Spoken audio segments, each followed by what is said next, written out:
Hello, welcome to the latest episode of the Property Lifestyle Mastery podcast, and I'm Jackie Tomes, and on this show we are talking about creating freedom through a property investment business, and what are the things that you need to be able to implement from both a practical perspective, a strategic perspective, and also from a personal self-mastery perspective in order to ultimately get you that freedom. And today's a really nice kind of intersection between almost all three of those.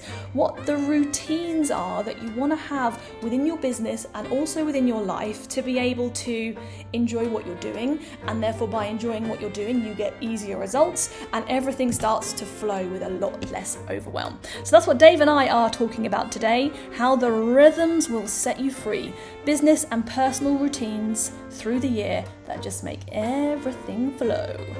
This is a great episode. I'm looking forward to sharing this conversation with you. Let's do this. Jackie and Dave here from South Africa, where we are currently on a golf course overlooking the 9th at the moment, where I hit some terrible shots yesterday. We're not literally on the golf course, we're in a house that's on a golf estate. All right, babe. Which is amazing, really amazing. And today we're talking about the rhythms of life. And we're a bit later in the year recording this than I would have ideally liked, but really the idea for this episode sprung up just in the run-up to Christmas. When suddenly we saw so many people who we were mentoring go from being in a really great place to suddenly so many people having a real wobble all at the same time and just going, this is crazy. What is it that's happening here with December? And anything you want to add to that? I know that pretty much sums it up. They had an amazing autumn. Yeah. That was the weirdest part about it. We'd seen such progress, this incredible kind of drive from so many people, more energy than they'd had before, and many, coming through October, November, and it was literally like a wall had been hit by so many of them. That was the part that was weird. You'd expect this from like one or two people maybe to have a bit of a wobble, but no, it was just like a consistent theme. I think it was more tears in probably a 2-week period than I'd ever had on sessions before. It was very odd. So really what we realised off the back of this was our kind of takeaways of so many people having a wobble. It wasn't just people that we were mentoring, it was also like a wider thing as well. We were like, what is it about December? And so our conclusion from that happening was, it's this drive that generally happens where we're kind of like, we must go all the time. We're going to push all the way up until maybe the 20th of December or something, and then we're going to stop and have a nice Christmas. And that, it just doesn't work like that. And I think it's also to do with the fact that in December you're reflecting on like the year as well. You're kind of wanting to review the year, plan the year ahead, and then you're kind of like judging yourself for not doing enough, or should you have done more, and all of that kind of comes together to just mean that you don't have a very nice December, and subsequently everyone feels like they're going to have a lovely relaxing Christmas. And Christmas is a glorious time, but it's not a relaxing time, right? Like it's we overindulge, and it's not like going and sitting by a beach for a week. No. It's a different kind of situation. So actually, if we want to have a really nice Christmas and we don't want to be ill over Christmas, then we have to plan a wind down to get to Christmas. Well, then it got us thinking actually about general holidays, because I think Christmas was it's a particularly poignant moment in time because it's the end of the year, and I think that's what caused it. A lot of people looking back over the year and going, oh crap, I haven't achieved what I wanted to this year. I must do this, whatever it is. I've got 2 weeks to pull it back. I've got 2 weeks to pull it back, exactly. And so that I can start the next year strong. And it's like completely the opposite of what they should be doing at that moment. And then you start to think about, well, what about other times of the year? You have the same issue every time. We used to come to a holiday. We had, this great holiday every 6 weeks. We loved it. It's amazing. But every time we came to one, it was so hard to switch off. And quite often we were getting ill at the beginning, weren't we? And you start looking at your year as a whole and going, well, this isn't the best way. Whatever this is not good. So how do we do it better? And it got us thinking about the ebbs and flows and the rhythms of how you approach your year, and then actually that impacts how you affect your quarters, and how do you approach your months, and how do you approach your weeks and your days. And like, there are so many tools we now use to make that a nicer, more enjoyable process, and to make sure we're always in the best form we can be at each time, and avoid these breakdowns that don't need to happen, because it comes with those breakdowns, you know, those kinds of mental and emotional struggles we have and challenges we have are so often, and in this case, just exacerbated and caused by your own perspective of what's occurring, right? So if these clients of ours and other people weren't looking back at their whole year and judging themselves for it, they might have treated December differently and actually had a great December and be really happy. So ultimately, this episode is all about rhythms, the rhythms of the different time periods within life and how to get the best out of it. So I think we're going to start coming back down to more of a micro level and then work our way back up to this year. So there's so many ways that you can approach rhythms and how you approach your days and your hours, but I think the most important thing that we should talk about to start with is the nervous system, and the fact that the human body is not designed to cope with a continual hit of effort, of trying, of stress. And I talk about stress not in terms of just that mental, emotional stress we all think of. I mean just stressing the system. And when you try hard and you're pushing at something, or you're doing out lots of of your work, comfort out of your comfort zone, these stress the body. And if you do it continually, your body is always imbibing a little bit of adrenaline, a little bit of cortisol, and that is too much if you do it consistently. And that was actually the cause of my stress-induced depression. That was a massive turning point in my life. But that moment when I broke down, I had a full burnout, was purely due to continued underlying stress that I wasn't allowing to ebb and flow. And I remember going to our chiropractor Stacey. Stacey. Stacey's going to be having an episode coming out around this time too, so you may name her. Stacey, my wonderful Stacey. Stacey, who just explained to me this concept that I was basically just stressing my system continually. And when I spoke to her about it, I realised that my previous career was as a musician. And I said, but I'm so used to stress. I mean, as a musician, I was on performing all the time. I was going on stage. It was like high stress situation. I should be able to cope with this. I'd never had this kind of burnout from it. And she said, well, that's because when I was performing as a musician, I was going push towards a very high stress moment, which was the performance. And then there was a moment of release. And she was like, but that moment of release, that was it. That was what kept your body able to cope with it, because you have to release and you have to let go and you have to let the body rest and recover and let the nervous system reset in order to then be able to go again. And that's what the body needs, and that's what it was designed for as a Neanderthal, right? It was designed to be like, run away from that tiger, have your hit of cortisol and adrenaline to run, get to safety, and then go back and go, oh God, that's over now, thank God, and rest. But in the modern day, we don't do that, right? Right. So let's go to the hour. The hourly, I'm going to start the smallest, micro. On the day, if you're working on the day, how do we bring some sort of good ebb and flow and rhythm into the hours that we are working? Well, Dave, let us talk about a big lesson that you've learned over the last probably 2 years. It's pretty magical. You're getting pretty good at it now. It's called a break. What have you learned about breaks? Apparently you're supposed to have them. If you left Dave to it, you're a machine. I mean, you are incredible. And I think, but the many people are like you in terms of, like, you can just sit down and you could work probably for like 7 hours straight. Like, your concentration, your discipline, your resilience, you can just go. And actually you can do that for a period of time, but then ultimately what you just described happens, and you can't keep going like that. So you've had to learn how to have breaks. I don't know if you want to share something about that. Well, when I was talking to our Simon Tandry, our guy we go to for kind of energy work. We're going to get him on a podcast soon as well. Yeah, and he's a fantastic a spring of knowledge around the nervous system and how it operates. And he was just saying to me, during the day, every single day, if you just keep going, your nervous system just keeps on taking more and more pressure. It's like a pressure cooker. And there comes a point at which it just can't cope anymore, and it starts to really struggle. And what he said is a very simple answer, is that as long as you as long as you have breaks every hour, have a couple of minutes just to rest and reset and get out of the sympathetic nervous system into the parasympathetic nervous system, where you're able to, your body goes into rest to recover. And he said that if you get really good at it, you can. He uses meditation to do this, right? It's one of the powerful tools that meditation can be. You can just switch off for just a couple of minutes, and your body can cut into rest and recover mode, and it just brings that nervous system back down again. It's a constant extra reset, so that by the end of the day, you're not overwhelmed. Your system isn't overwhelmed, and you don't struggle. So his advice, and yours, Jackie, to me was regular breaks. If you can, once an hour, a couple of minutes is all it takes. And a break does not mean just stopping working on that spreadsheet and checking your WhatsApp messages. That's also not a break. And yes, for me, it takes a lot of diligence. It takes quite a bit of willpower to make myself do it.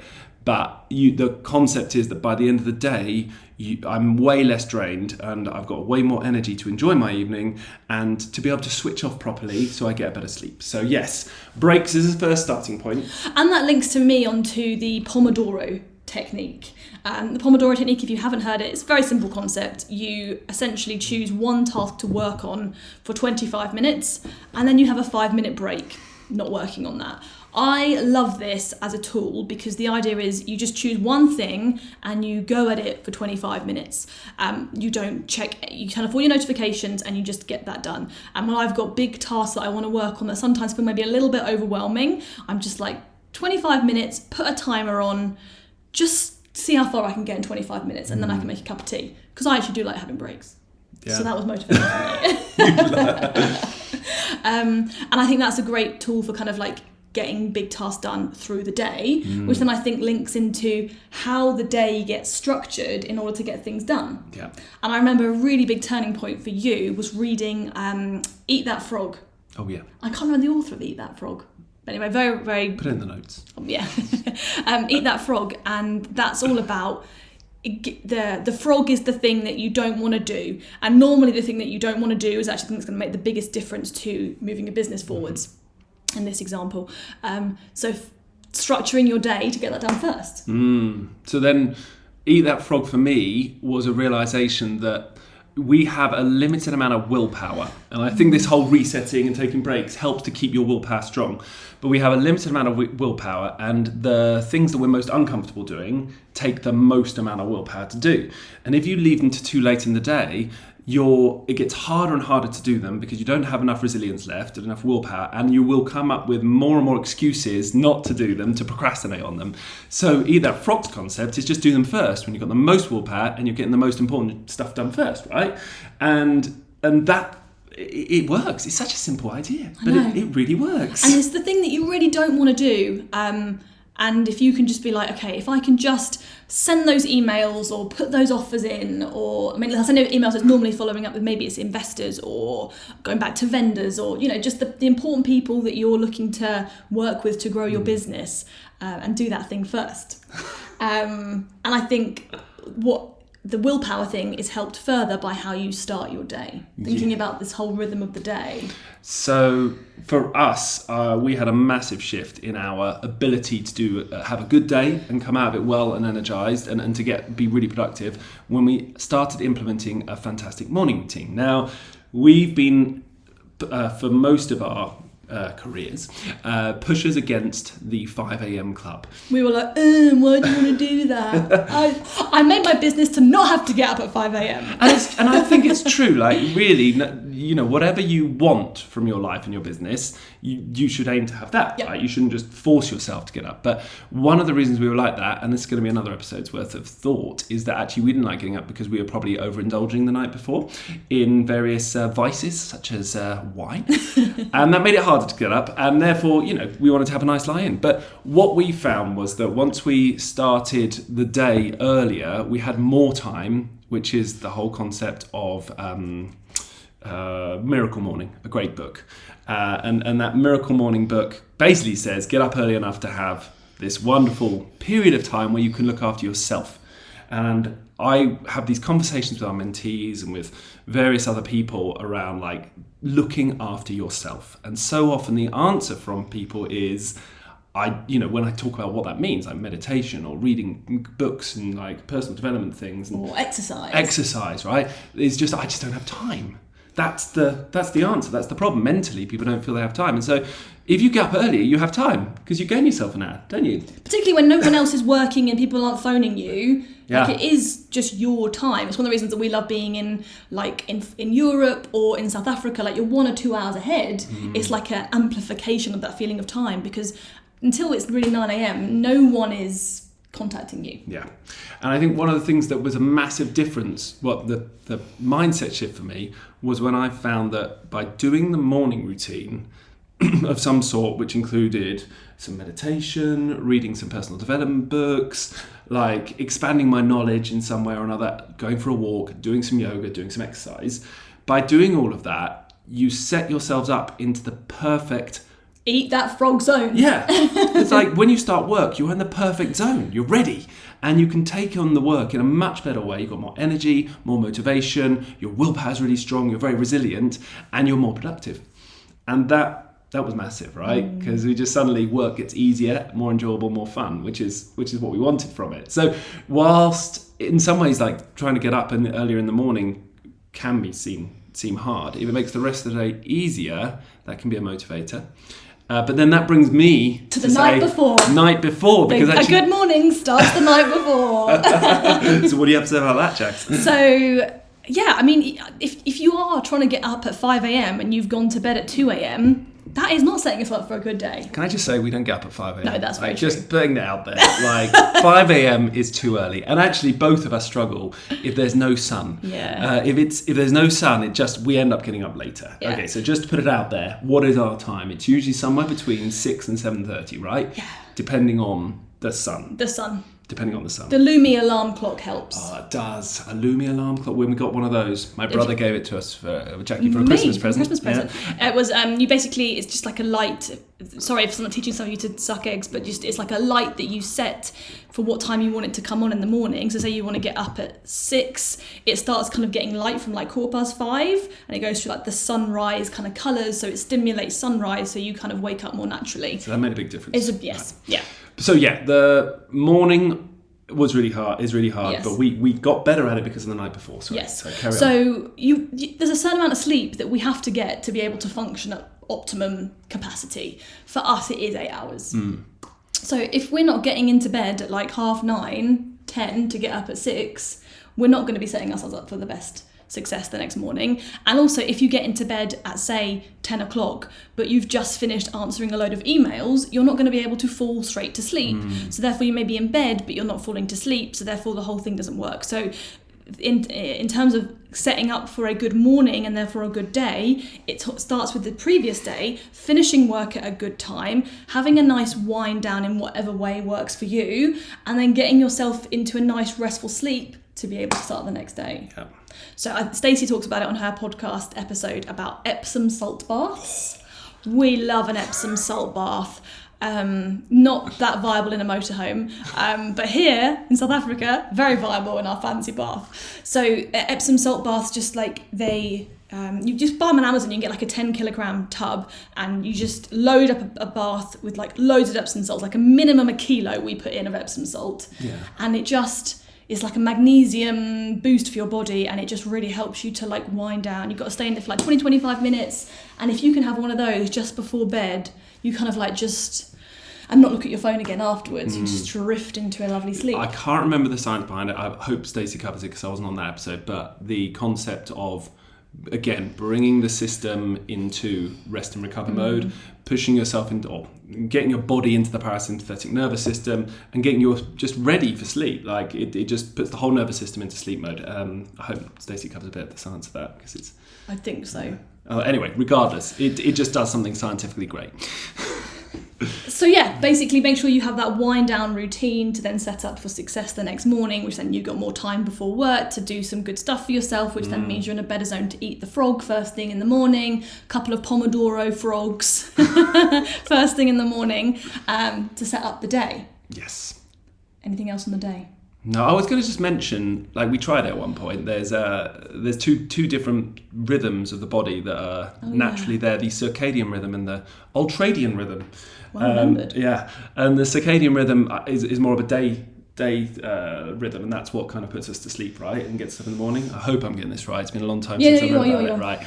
And the ultradian rhythm so the circadian rhythm is basically what you just covered, right? Making sure you go to bed with the sun, come up with the sun, and kind of making sure you're fitting your day in that general schedule, and that you have a nice bit of ebb and flow through the day to have your rest in the middle of the day around lunchtime. You don't actually just keep forging through. So there is a rhythm there that's well worth looking into. We don't think of it much anymore, do we? So that's the circadian one you just said, right? Yeah. But no, we do use the circadian. It's the ultradian we don't really use. Yeah, okay, so then the ultradian rhythm, we got this great app called Endel. ENDEL. Endel, which is designed to be a soundscape that you can have on in the background that's supposed to help you kind of follow your ultradian rhythm, which is a much smaller cycle. I think it's 90-minute cycle. 90-minute cycle the body goes through the day, which is, again, all comes back to this ebb and flow of when are you working and when are you resting? And actually, I know I spoke at the beginning about having a 2-minute break every hour. If you want to get it spot on, then to fit with the body, the ultradian rhythm would be the perfect version, right? Because actually the body is naturally doing it, and if you can rest when the body's resting, and like you say, it's something like a 90-minute cycle, and work hard when the body's wanting you to work hard, then you nailed it. But I think it's a nice concept, but we struggled to find that flow at that when we tried it. Maybe at some point we'll try it again, but yeah, didn't work for us. But start with the circadian, right?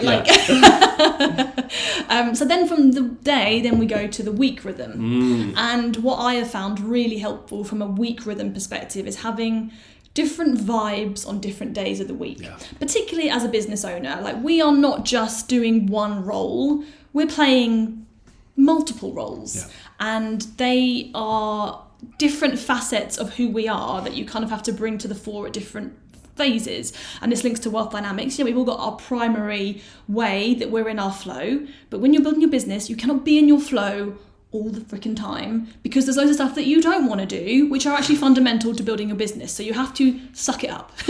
So I like having my week designed in such a way where I can focus on being a version of myself on different days which best serves the focus of that day. So if it's more of a marketing focus that I'd have for that day, I need to be in the zone where I'm happy putting us and the business out there and not caring so much what people think, and being creative to come up with ideas for how I'm going to be promoting what we're doing, versus say I'm mentoring people, then I've just got to be in a place that's fully of service to others, or another day I'm being the CEO and driving Tomes Homes forward and looking after the team and making sure that's all working nicely, which these are all different versions. And I find it helpful having a theme for different days of the week to help me manage that. And then how do you bring, as it were, through the week, how do you decide what goes on each day? How do you start your week well and end your week well within that? Yeah, great question. So I think for me, a Monday is a day that I want to be all about the priorities that I've got for moving the business forwards. Because I feel like if I'm clear on my priorities on a Monday and I can just forge through a few of those on a Monday, then you've done most of your week on a Monday, and it's easier to then be of service to others because I've kind of moved that forwards. So I like a Monday to be free of meetings, free to have a really long morning routine and get myself in a good creative space, hit my priorities and get forged through a load of high value creative tasks that require a lot of headspace, and I don't want to have to be worrying about the clock. So that for me is what sets me up for success on a Monday, is having a day like that, and then more of moving into Tuesday and Wednesday becoming more team meetings, team one-to-ones and other external meetings. Great. What about for you? Yeah, I mean, the thing is, I just do what I'm told, so... That is not true. So I just follow your lead. No, it's exactly the same. So my Monday is all about the freedom to work on what I need to do. It's all about me. Me. Okay, what I feel I need to do, which isn't necessarily a good feeling, but at least it's that thing where you wake up, you get to the beginning of the week and you just have these things on your mind. You feel you've got all this stuff you have to do, right? And if you can't get on with it, it stays there in your headspace. So if we start putting client meetings in or team meetings in where you're serving others from 9 a.m. on a Monday morning, it stresses me out. So I'm like, no, I want to feel great. So I start with the stuff that's for me and that I know I'm going to get my stuff done, and but do that by keeping Monday clear. And then Tuesday, hopefully I've kind of covered all of that and I feel ready to give myself to others. And that means Tuesday is then team meetings, looking after the team and then looking after clients. And because the rhythm that we follow with our team is we do have each department, so whether that's like the portfolio management team, the financial management team, they each have a weekly meeting. The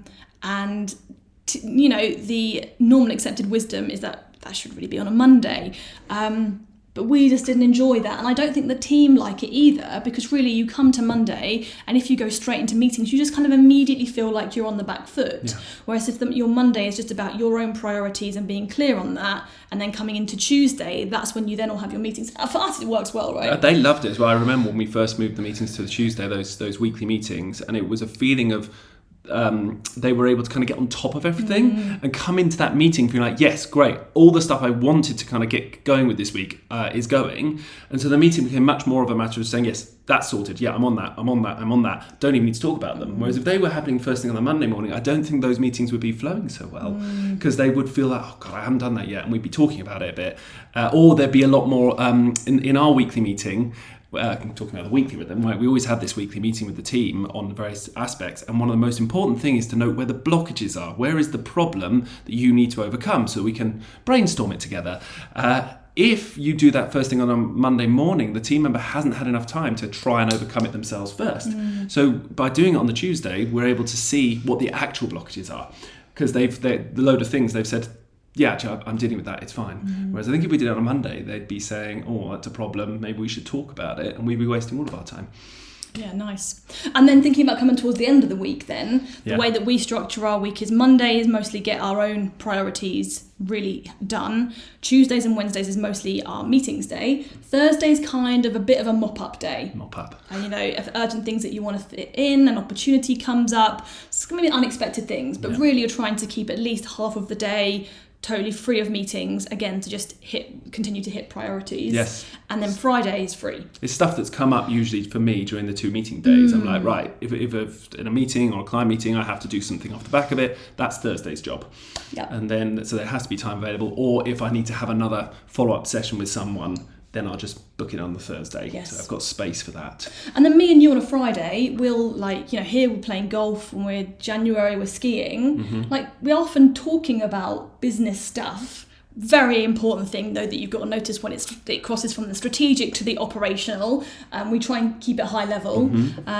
But I think that we feel like really good about doing that on a Friday, having those conversations. And then sometimes if you feel like it, you might get back and you're like, oh, you know what, actually there's some things that I really want to work on this afternoon. You've got the flex to do it, but in your own time. We did that last Friday, didn't we? We had a golf round in the morning, done by 11, and then we had some great conversations during the golf, and then we came back, had a rest, and then I worked from 12 till 5, and I felt great. It was a brilliant work, but it was because I kind of was in the right zone strategically. Actually, that brings up another point, right?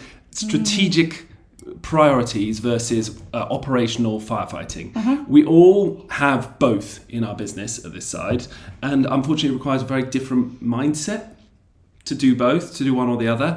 If you start your week and start your Monday on the operational, it's almost like you're just diving into the fire, and it's going to be a real struggle to get out, to get back to the strategical prioritization. Now, so when we talk about eat that frog, really we're talking about the biggest strategical priorities, not so much diving into your emails and answering all your contractors and that type of thing. There's kind of a bit of a blurred line though sometimes between the two, which is it could be there's an operational thing that you're not doing, which is a big blockage to the business, which then makes it strategic. So i.e.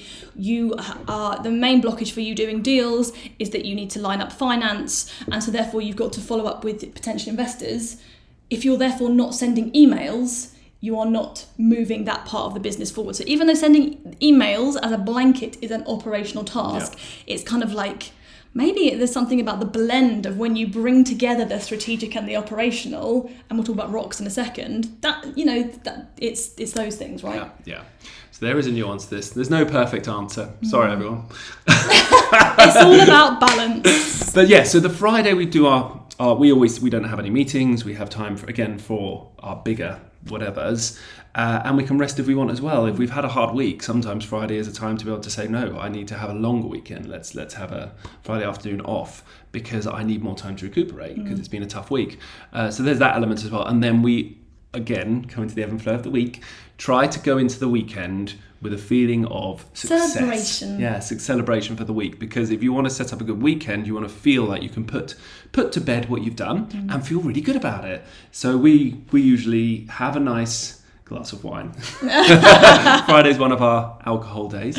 We're allowed alcohol. And we will have a great chat about how successful the week's been. Yeah, and even if it's been challenging, you're like, what challenges have we overcome this week? Or why is the progress that we've had that challenge? So just trying to bring back perspective, right? Yeah. So you can enter the weekend feeling really great about what's happened.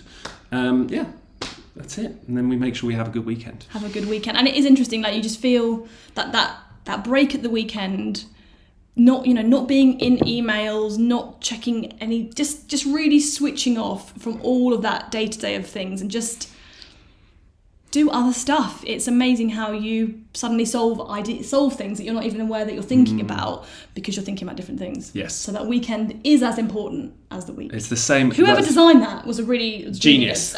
I think it's the same in everything we're saying for all of the rhythms. Is the time off is as important as the time on, and you just got to realise that and not allow yourself to be drawn into the mental chatter that says you must do more, you must do more. Oh, that needs doing. Do it now. Because actually, if you keep doing that, you become less productive. You lose energy. You become less perspective, and you basically do a worse job all round. Yeah. And you slow your business down, even though you're working harder.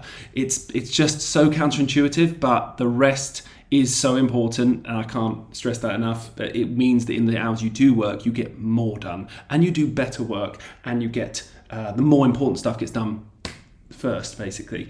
So anyway, enough about that. One thing though is sometimes over the weekend you might think about something that you're like, oh, have we followed up with that, or what's the issue with that, or is that all going good? What do you do then? I put it in my Asana list. Right, we have this weekly rhythm that we've talked about, the weekly meetings with the team.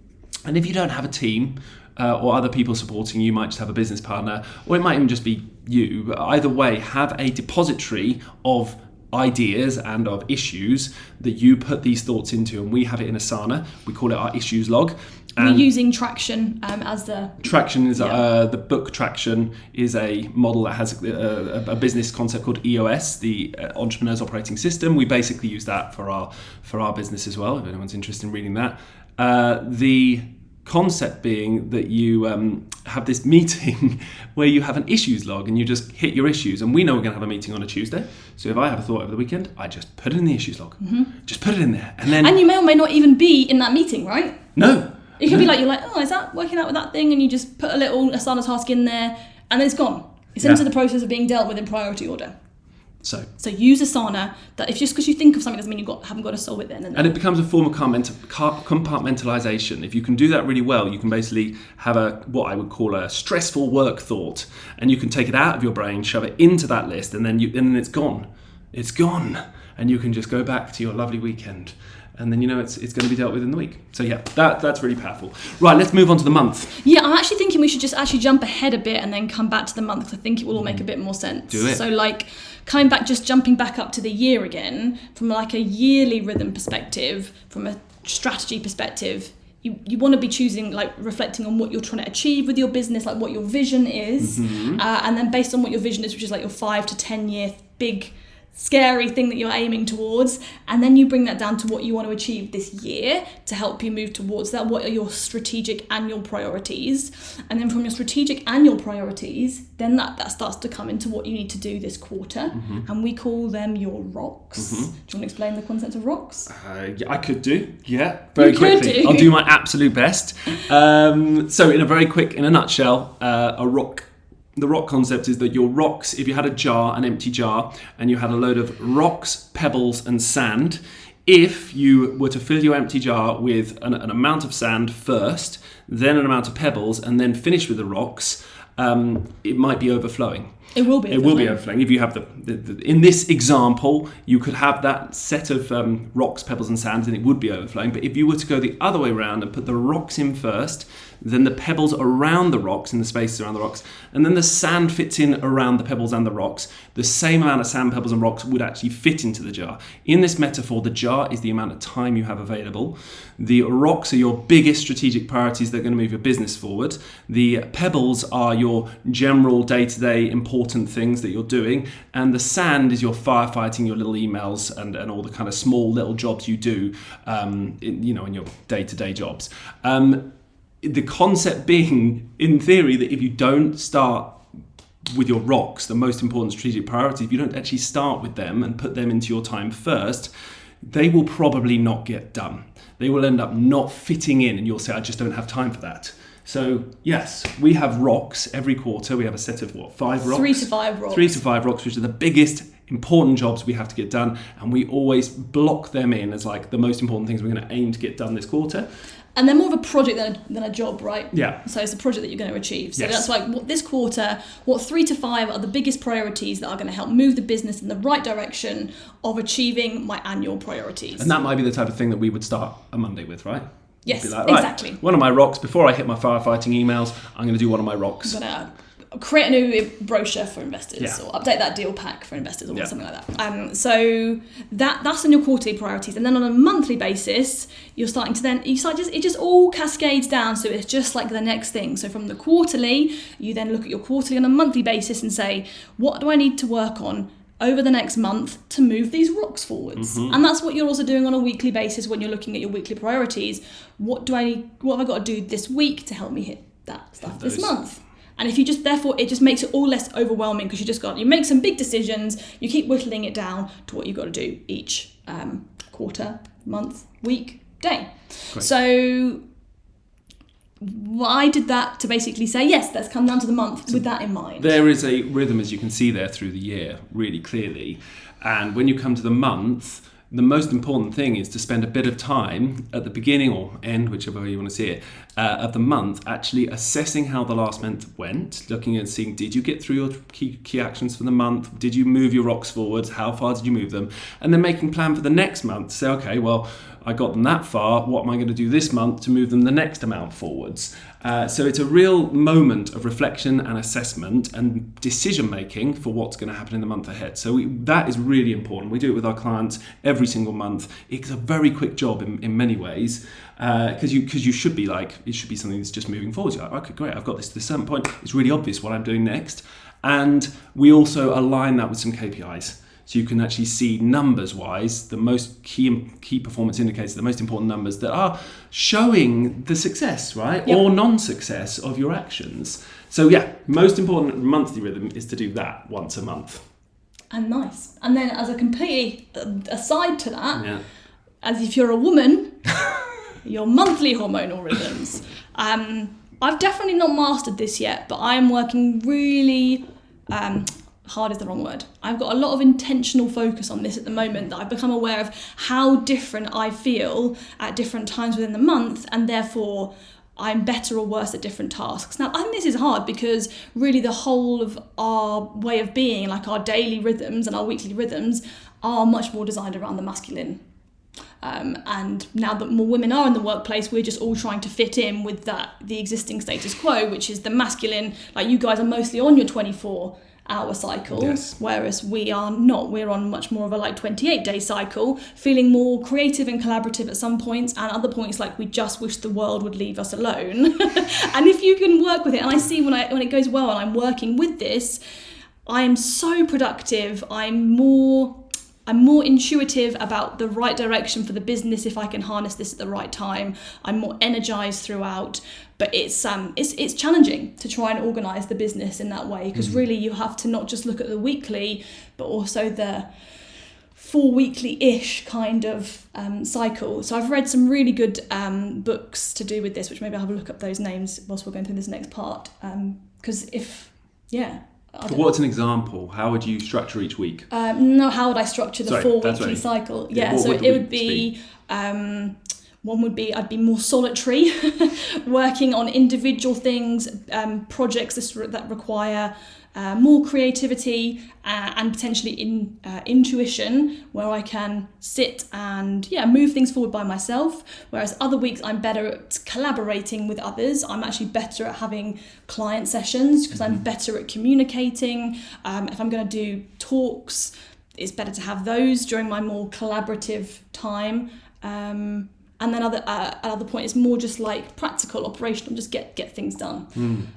So it might, on a practical level, that would basically impact how much time you allow for meetings. Exactly. You'd say, right, on this week I'm going to put in more meetings. Yes. And then it doesn't mean on other weeks you can get rid of all meetings. It's just maybe it's just a smaller amount because it takes more energy rather than necessarily giving energy. Yeah, great. Okay, interesting. Once I figured it out more, we'll do more of an episode of it. But I'm still thick in the figuring it out. Which then brings us to quarterly, which we've pretty much covered, right? Yeah, setting those rocks again, the same as the monthly. Every quarter, just having a bit longer to sit down and just say, how far have we moved forwards this quarter, and what are we going to do next quarter? What do we want to move forwards then? So it's really straightforward. It's just standard strategical planning, really. Yes. So I think the quarterly rhythm is all about the rocks and just looking ahead. But I think it's more interesting at this point just to talk about the annual, because that fits in with the quarterly. And that's kind of where we started, right? December is a holiday time. It's a time for what I call consolidating and getting ready for rest and just basically stop pushing, take the foot off the gas. And December is not the only time for this. There is going to be ebbs and flows through your year. So, for example, most people are in August are planning some sort of holidays. So therefore, don't also plan to work really hard and push the business forwards loads in August. Plan for that to be a consolidation moment, a moment when you can rest and reflect and take the foot off the gas. And therefore, what that means is going easy on yourself. So if the business, if you get to the end of August or halfway through August and you feel like I'm just not moving the business forward enough, but at the same time trying to have a 2-week holiday, then it's just a moronic conflict, right? It's like the what's the concept of insanity, where you just doing the same thing and hoping for a different result. It's like it just clearly won't work. So you've got to then take that into account and say, right, okay, therefore, great. August is an ebb month, and that's going to be a month where I take the foot off the gas. I don't expect much, to be pushing things forward, pushing projects forward. Instead, I'm going to say I've got less monthly key actions. I'm not going to push my rocks forward as much that month. I'm just going to get the stuff done that needs doing. I'm going to focus on rest and recover. And I'm going to do a bit more reflecting, a bit more kind of looking back at stuff and looking forwards and putting myself into a more of a bigger perspective, strategic mindset. Like that would be an August month for me. And it just means in some quarters you maybe have more bigger rocks and maybe other quarters you have less. Yeah, it might impact that. And it sounds so obvious, but really if you want to have a great Christmas, we're now in February recording this, if you want to have a great Christmas, start thinking about it now. And also I like school holidays, they're happening, right? Like your kids are going to be off, they're going to have half terms, they're going to have Easter, they're going to have summer holidays, and it's meant to be a joyful thing. Like you have kids and you have a family because you want to have a great time with them, but yet so often those times come around and everyone feels a little bit almost annoyed that they can't do all the stuff in the business. But just plan to not do so much in the business. If that's like a big thing that you're meant to be enjoying in your life, take the foot off the gas, and actually then that also then serves the other months better, because you've got a different energy that comes through. And again, it comes back to that. This is your perfect moment to rest and recover, to get the parasympathetic nervous system working for you, and just to lean into that. And one of the biggest things that stops you leaning into that is self-judgment. Looking at yourself and saying, I should be doing more. And that automatically puts you onto a fight or flight mode, right? It kind of starts making you feel like you're not doing enough and that you need to work harder. And the body starts, even though you're not doing anything and trying to rest, you're getting into a stressed mode. So you've just got to lean into it and feel great about the fact that you're taking a rest.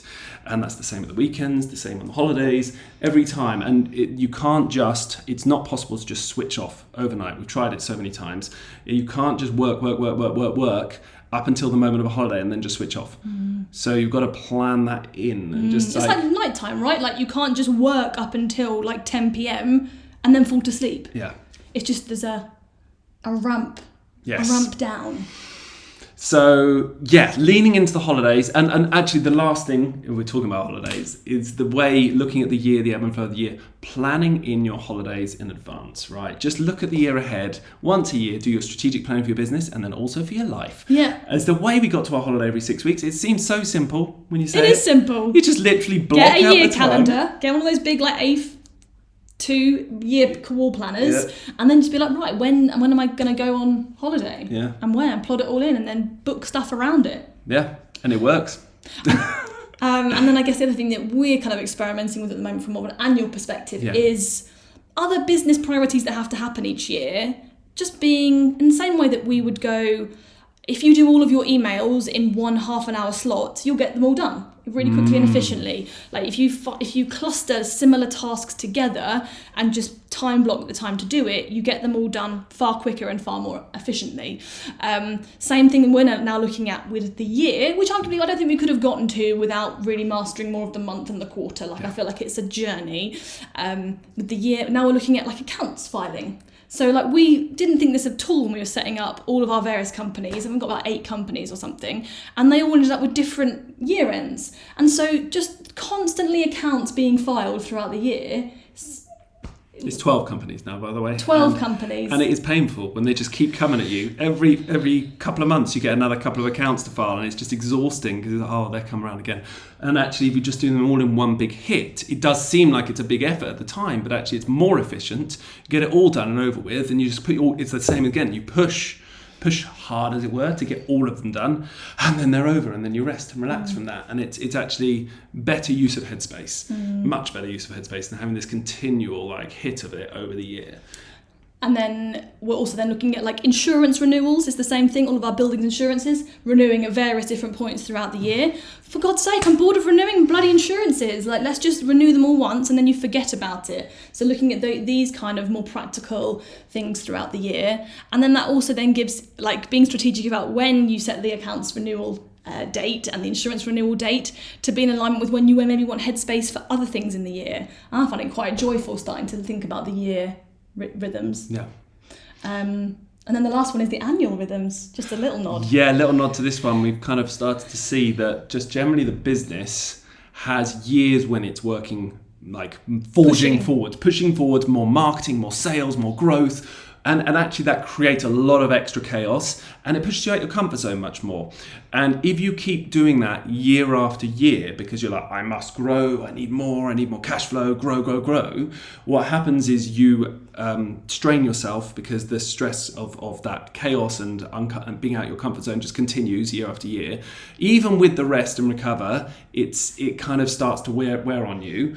And it also, more importantly, the business needs various times when it's focusing on consolidation and process creation and just making things run smoothly. So if you've grown really hard and fast for 1 year, then there's going to possibly be another year where you're going to have to take it a bit easier, a bit less growth, so that you can focus in on other areas of the business operations to support what you've just done, right? And we've seen that happen over our last 10 years of growth. We've, gone for a year of hard growth. I think it's more than a year generally. Yeah, 18 I think it's months, probably 2 like years. 2, even more years of more like pushing.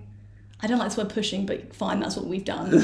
And then more of a consolidation. Because there's also a lot of wasted cash when you're not focusing on how the business is operating. Like you can actually, we all think we need to do more to create more cash flow, but actually there's like a streamlining consolidation piece, which also increases your cash flow and makes things work better. Yeah. But we're still working on what that exact best rhythm of that is. Yeah. But what I think the most thing to nod towards is that if you start thinking about it that way, you start to make a plan for the year ahead. And part of your big year vision could be to say, oh, well, this year we're going to focus on this aspect of the business. And it doesn't mean you stop growing. So imagine you're having a year of consolidation, process creation, and operational efficiencies. And you're like, this is going to be the focus this year.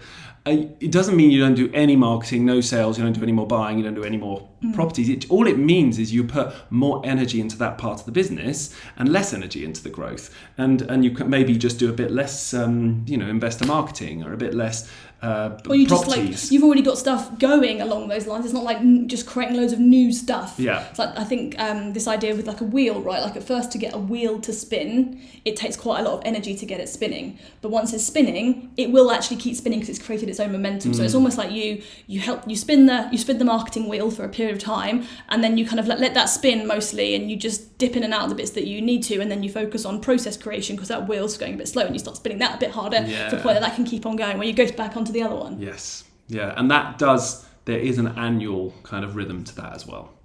So yeah, that's it really. Epic conversation, guys. That was good though. I think it's just the whole summary of all of this is that if you can get these rhythms right, and you don't have to try and do all of this at the same time, just start with what kind of hits you as being the most powerful. It just really liberates and frees you. It makes everything so much more fun. You feel like you've got less plates that you're trying to keep spinning all at the same time, and therefore it all goes a lot better. And you end up healthier, you end up with less illness because you're looking after yourself more, and you end up with these moments in time where you can properly rest and you can actually enjoy that rather than feeling like, rest is kind of taking away from work and you've got things to be doing, which is just the worst thing. We didn't get into running a business just so we could spend work the whole time, 24/7. You've got to be able to learn to recover and switch off, and the rhythms is so helpful to do that. So get your rhythms right to enjoy the journey and spin those wheels. Thank you so much for joining us on this latest episode of the Property Lifestyle Mastery podcast. If you haven't already, make sure that you have subscribed on whatever your favourite podcast platform is so that you can be notified when our next episode is released, which is on a Friday each week. And if just once a week is not enough for you, getting the hit of focusing on freedom for your property business, then make sure you are subscribed to our Property Strategy Insights, where we will send you a weekly insight update on what you need to be thinking about in order to grow your property business in the most scalable way that leads to freedom. If you want to subscribe to that, if you haven't already, then head over to our website, which is property-strategy.com, and that will take you to the homepage. And if you scroll down to the bottom, you will see our Property Insights newsletter that you can subscribe to, along with our social media accounts too, so go and connect with us there if you haven't already as well. So for now, what are your top 3 takeaways from the episode today, and what have you got to do to make sure that you can prioritise implementing them in your business? There's some really big stuff that we've spoken about there, and it's taken us time to implement it in our business, so don't try and do it all at once. Choose the top 3 biggest wins for you and make a plan for implementing them over the next week. So for now, have a great week, and we'll see you same time next week.